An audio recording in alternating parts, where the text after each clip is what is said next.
ایک قبرستان کے متعلق سوال ہے جی کہ وہاں ہمارے مسلک کے مطابق عام اس کو خوبصورت بنانا اور پھول وغیرہ اگانا یہ تو جائز ہوتا ہے، لیکن قبروں کے اوپر پھول رکھنا جو ہے صحیح نہیں۔ جی اس کی وجہ کیا ہے؟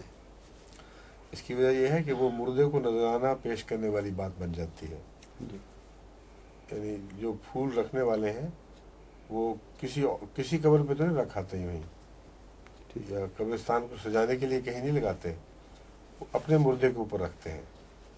وہ اپنی طرف سے ایک نذرانہ پیش کیا جا رہا ہے جو ایک لغو خیال ہے اور رفتہ رفتہ شرک کی طرف لے جاتا ہے، اور اس کا مردے سے کوئی تعلق نہیں، خوبصورتی کا زندوں سے تعلق ہے. اور زندوں کے لیے سارا ماحول خوبصورت ہو تو اچھا لگتا ہے، تو نہیں کہ چند قبروں پہ پھول پڑے ہوں. اس لیے زندوں کی خاطر اگر کرنا ہے تو انتظامیہ کو کرنا چاہیے، سارا ماحول خوشگوار اور اچھا بنانا چاہیے.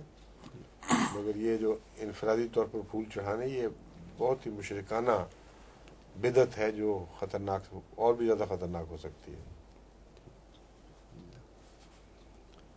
اور لیکن حضرت مشرم کی قبر پہ ہم نے کبھی پھول نہیں دیکھے.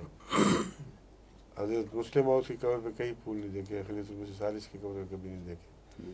تو جب وہاں نہیں ہے تو صاف پتہ چل رہا ہے کہ ہم اصولاً عقیدتاً اس بات کو پسند نہیں کرتے کہ قبروں پر پھول چڑھائے جائیں، اور یا ان کو مرنے کے بعد ہم ایک تحفہ پیش کر رہے ہیں.